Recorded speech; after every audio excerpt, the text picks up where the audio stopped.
Dalam masa 7 hari tayangan plus tayangan awal, filem ni berjaya kutip lebih kurang 30 juta mat. Tak salah aku daripada beat segala filem box office yang ada dekat Malaysia ni untuk 7 hari punya kutipan lah. Memang gila betul penangan filem ni dan aku sangat happy dengan kewujudan filem ni dalam collection filem lokal kita.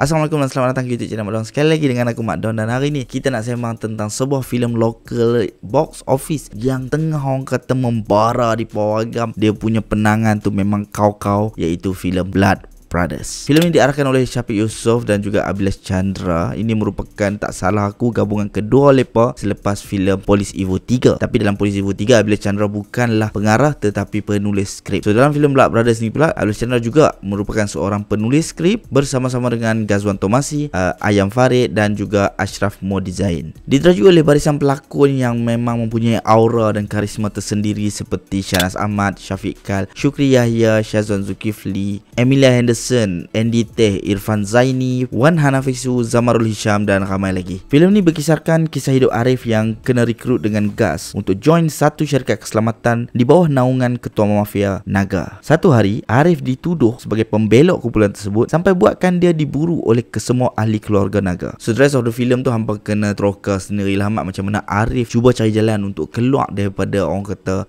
title pembelok tu dan cuba mencari siapa pembelok sebenar kumpulan tersebut. Aku sebenarnya dah lama mak tunggu filem lokal gangster yang macam ni mak. Hamba yang kalau setelah berkali-kali dikecewakan dengan filem lokal gangster yang tak apa-apa, yang mengarut, akhirnya Blood Brothers berjaya mengubat luka tersebut. So ini adalah full spoiler review full spoiler review. So kepada siapa yang tak tonton lagi, pergi tonton dulu. Kalau tidak hampa akan orang kata spoil lah pengalaman menonton filem ni di panggung nanti.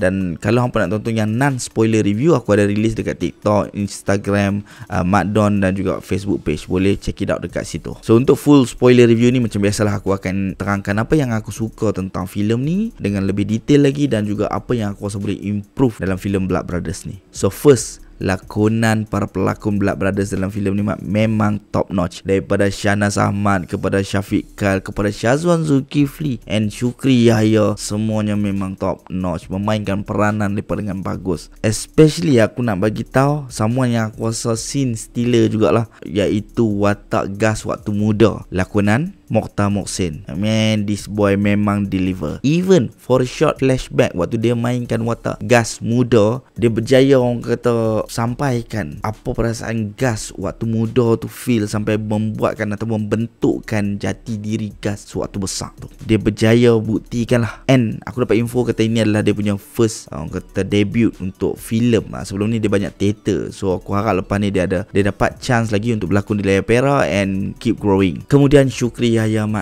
Syukri Yahya, dia memang bawa watak narcissistic psychopath yang power lah mak, yang memang crazy. Aku suka gila tonton. Pasal aku cakap dia narcissistic psychopath, kalau hampa perasan lepas je writer reveal kata Fadlan ni adalah pembelok sebenar, hang boleh tengok macam mana karakter dia berubah dari segi ekspresi muka, dari segi pemakaian, semua tu berubah mak. Dia memang stone cold hardnya.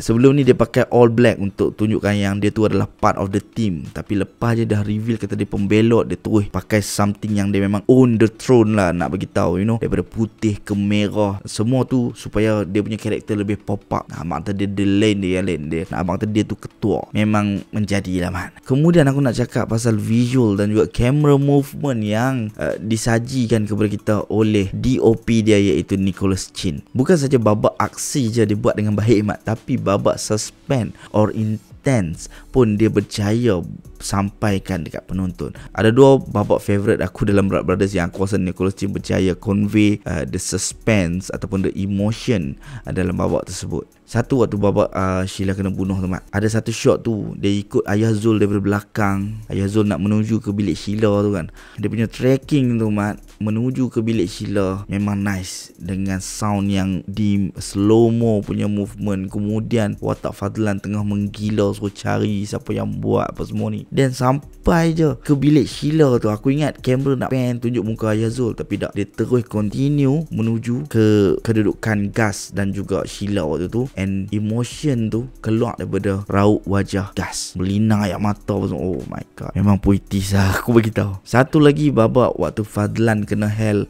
gunpoint oleh Malik dekat rumah lepa tu. Waktu tu dia tenang je mak, dia tenang je. Kemudian Gus mai, Gus dah tahu dah siapa pembelok apa semua ni kan. So Gus mai, benda jadi suspend balik, dia dah jadi slow-mo balik. Dan tiba-tiba ada mercenaries keluar dari belakang Fadlan, take over the whole situation. Wih, tu babak tu memang aku seronok gila tonton. And part Fadlan pegang senapang tu, senjata dia tu pergi kejap Gus dan tembak mat. Lama. Memang the whole scene tu aku memang happy gila tonton mat. Dia buat macam, wih, terus ada missionaries nak take over geng apa? Mafia ni kan.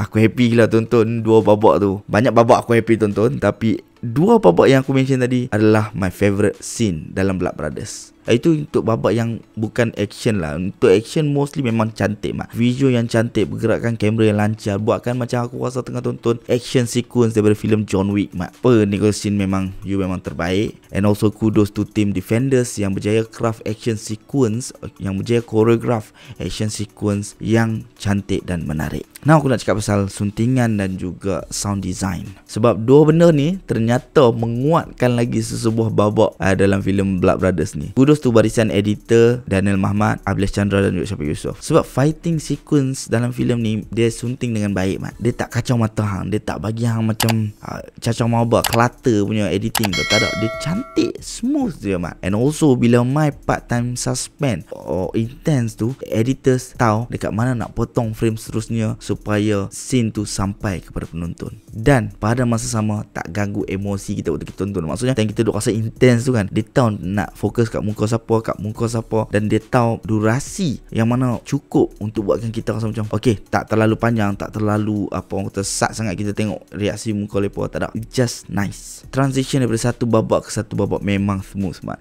Especially daripada big scene to small scene, semua tu memang smooth. Hang tak rasa macam canggung, orang hang tak rasa macam dia tiba-tiba tarik handbrake. And team sound engineer, sound designer semua ni, they know how to elevate a certain scenes. Bunyi dentuman macam nak menandakan peperangan akan berlaku, ataupun tik jam nak gambarkan kata masa bergerak slow dekat karakter tersebut. Semua tu memang give more impact to the scene man. My favourite part yang memang caught me off guard adalah waktu gunshot tu dia transition kepada bunyi pool berpecah. Yang tu memang caught me off guard. Aku duduk tengah seronok tengok fast pace apa semua ni, tiba-tiba bom dia belanja macam tu mat. Aku very happy lah waktu tonton filem ni dekat panggung. Dia buatkan aku rasa tak rugi langsung. And the clever part dalam filem ni adalah dia mainkan isu ataupun tema pengkhianatan ni, konsep pengkhianatan ni dari segi Blood Brothers, orang terdekat hang. Sebab pengkhianatan paling dalam ni datang bukan dari musuh tetapi daripada kawan baik sendiri ataupun orang yang kita percaya. Aku lupa siapa yang cakap benda tu, tapi aku pernah dengar. And this film represent the quote tau. Dia macam hang dikelilingi oleh orang yang hang sangat percaya, your Blood Brothers. One of them pelot hang. So tu adalah pengkhianatan terbesar lah bagi aku. So this is one of the clever thing tentang Blood Brothers. Walaupun semua benda yang aku sebut tadi aku suka, which is memang perancang untuk menjadikan sebuah filem tu rancak, tapi aku rasa ada benda lagi yang boleh diperbaiki ataupun diperketatkan, especially when it comes to character development. Sebagai contoh, hubungan antara Gus dan Arif yang menjadi anchor untuk filem ni mak, dia tak olah dengan lebih dalam lagi. Sebab it's basically the whole filem ni pasal Gus dan Arif je. Ya, kita ada 5 orang Blood Brothers, tapi pengkhianatan yang awal bermula tu adalah daripada mereka dua yang disyaki lah So dia kena olah dengan lebih dalam lagi. Hubungan antara mereka dua tu tak cukup dengan satu flashback, tak cukup dengan narration yang diberikan oleh Arif. Dia kena ada few more scenes ataupun dialog yang menguatkan lagi this whole thing. Hang bayangkanlah kalau isteri hang meninggal, lepas tu adik hang yang hang percayai, yang hang memang membesar daripada kecil, ataupun hang ambil dia, hang jaga dia, hang bagi semua dekat dia, dituduh bunuh isteri hang. Takkan hang tak ada moment of disbelief? Takkan hang macam tak mungkin go, hang akan pergi tanya tanya dia hang ke siasat dulu ke apa dak. Dalam Blood Brothers ni Gus terus percaya buta-buta.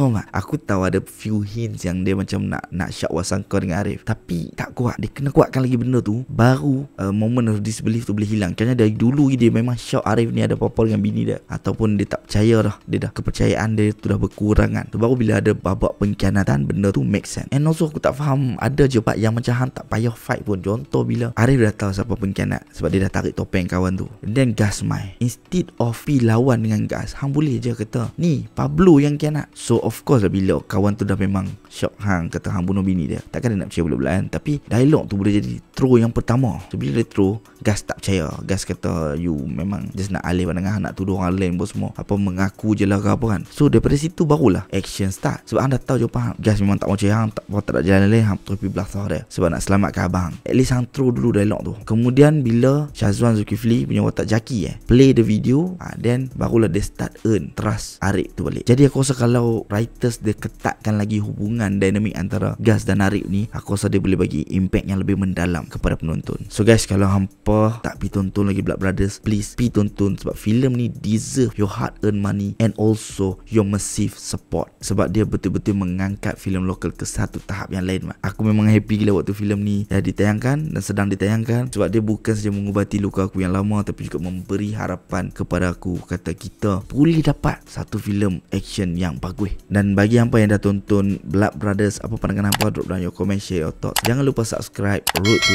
10,000 subscribers. Kita jumpa lagi next video. Thank you for watching. Bye bye. Dia abang aku, Gus.